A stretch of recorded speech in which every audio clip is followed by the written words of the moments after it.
जय श्री कृष्ण। व्यास जी कहते हैं, सूत जी का यह वचन सुनकर सब महर्षि बोले, अब आप हमें वेदांत सार सर्वस्वरूप अद्भुत शिव पुराण की कथा सुनाइए। सूत जी ने कहा, आप सब महर्षिगण रोग शोक से रहित कल्याणमय भगवान शिव का स्मरण करके पुराण प्रवर शिव पुराण की, जो वेद के सार तत्व से प्रकट हुआ है, कथा सुनिए।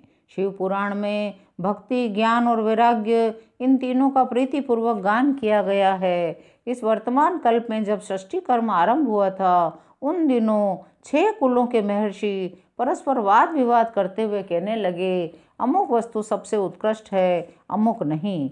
उनके इस विवाद ने अत्यंत महान रूप धारण कर लिया। वे सब अपनी शंका के समाधान के लिए ब्रह्मा जी के पास गए। वहां जाकर बोले, प्रभु, आप संपूर्ण जगत को धारण पोषण करने वाले समस्त कारणों के भी कारण हैं।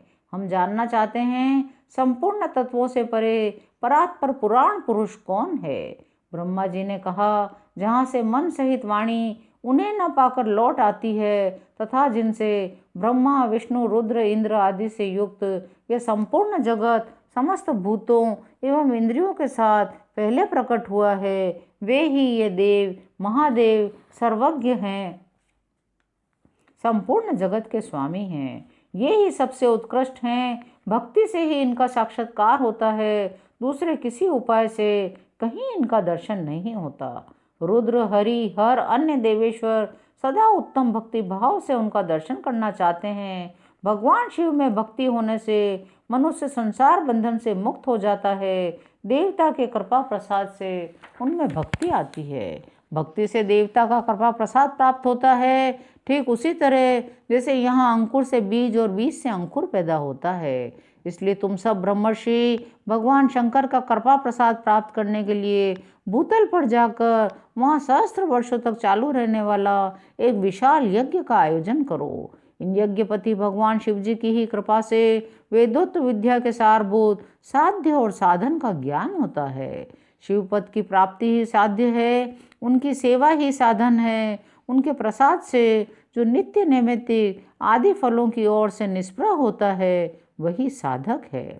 वेदोक्त कर्म का अनुष्ठान करके उसके महान फल को भगवान शिव के चरणों में समर्पित कर देना ही परमेश्वर पद की प्राप्ति है। वही सालोक्य आदि के क्रम से प्राप्त होने वाली मुक्ति है।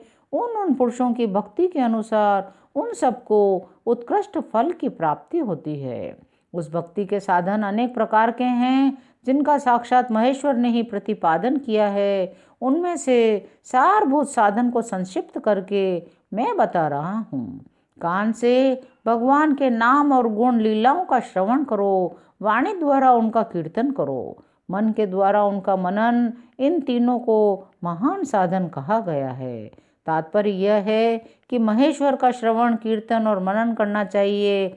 यह हम सबके लिए प्रमाणभूत है। इसी साधन से संपूर्ण मनोरथों की सिद्धि में लगे हुए आप लोग परम साध्य को प्राप्त हों। लोग प्रत्यक्ष वस्तु को आँख से देखकर उसमें प्रवृत्त होते हैं, परंतु जिस वस्तु का कहीं भी प्रत्यक्ष दर्शन नहीं होता, उसे श्रवणेन्द्रिय द्वारा जान सुनकर मनुष्य उसकी प्राप्ति के लिए चेष्टा करता है।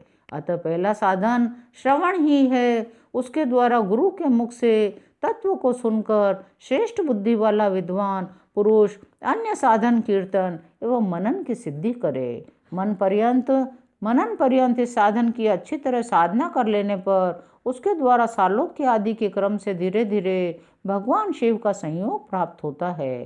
पहले सारे अंगों के रोग नष्ट हो जाते हैं, सब प्रकार का लौकिक आनंद भी फिर विलीन हो जाता है। भगवान शंकर की पूजा, उनके नामों का जप, उनके गुण रूप विलास नामों का युक्तिपरायण चित्त के द्वारा जो निरंतर परिशोधन या चिंतन होता है, उसी को मनन कहा गया है। वह महेश्वर की कृपा दृष्टि से उपलब्ध होता है। उसे समस्त श्रेष्ठ साधनों में प्रधान कहा गया है। सूत जी कहते हैं, मुनीश्वरों, इस साधन का महामत्य बताने के प्रसंग में मैं आप लोगों के लिए एक प्राचीन वृतांत का वर्णन करूंगा। आप ध्यान से सुनिए। बहुत पहले की बात है। पाराशर मुनि के पुत्र मेरे गुरु व्यास देव जी सरस्वती नदी के सुंदर तट पर तपस्या कर रहे थे।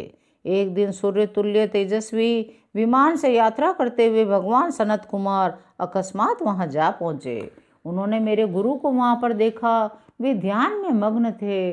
उससे जागने पर उन्होंने ब्रह्मपुत्र सनत कुमार जी को अपने सामने उपस्थित देखा। देखकर वे बड़े वेग से उठे। उनके चरणों में प्रणाम करके मुनि ने उन्हें अर्घ दिया। देवताओं के बैठने योग्य आसन अर्पित किया। भगवान सनत कुमार विनीत भाव से खड़े हुए व्यास जी से गंभीर वाणी में बोले, मुनि, तुम सत्य वस्तु का चिंतन करो। वह सत्य पदार्थ भगवान शिव ही हैं जो तुम्हारे साक्षात्कार के विषय होंगे। भगवान शंकर का श्रवण, कीर्तन, मनन, ये तीन महत्तर साधन कहे गए हैं। ये तीनों ही वेद सम्मत हैं। पूर्व काल में मैं दूसरे दूसरे साधनों के संभ्रम में पड़कर घूमता घामता मंदराचल पर जा पहुंचा। वहाँ तपस्या करने लगा। तदनंतर महेश्वर शिव की आज्ञा से भगवान नंदिकेश्वर वहाँ आए। उनकी मुझ पर बड़ी दया थी। वे सबके साक्षी शिव गणों के स्वामी भगवान नंदिकेश्वर मुझे स्नेहपूर्वक मुक्ति का उत्तम साधन बताते हुए बोले, भगवान शंकर का श्रवण, कीर्तन, मनन, ये तीनों साधन वेद सम्मत हैं, मुक्ति के साक्षात कारण हैं। यह बात स्वयं भगवान शिव ने मुझसे कही है। अतः ब्राह्मण, तुम श्रवण आदि तीनों साधनों का ही अनुष्ठान करो। व्यास जी से बार बार ऐसा कहकर अनुगामियों सहित ब्रह्मपुत्र सनत कुमार परम सुंदर ब्रह्मधाम को चले गए। ऋषि बोले, सूत जी, श्रवण आदि तीन साधनों को आपने मुक्ति का उपाय बताया है, किंतु जो श्रवण आदि तीनों साधनों में असमर्थ हो वह मनुष्य किस उपाय से अवलंबन करके मुक्त हो सकता है? किस साधनभूत कर्म के द्वारा बिना यत्न के ही मोक्ष मिल सकता है? आज की कथा यहीं विराम लेती है। शेष अगले अंकों में। जय शिव शंकर।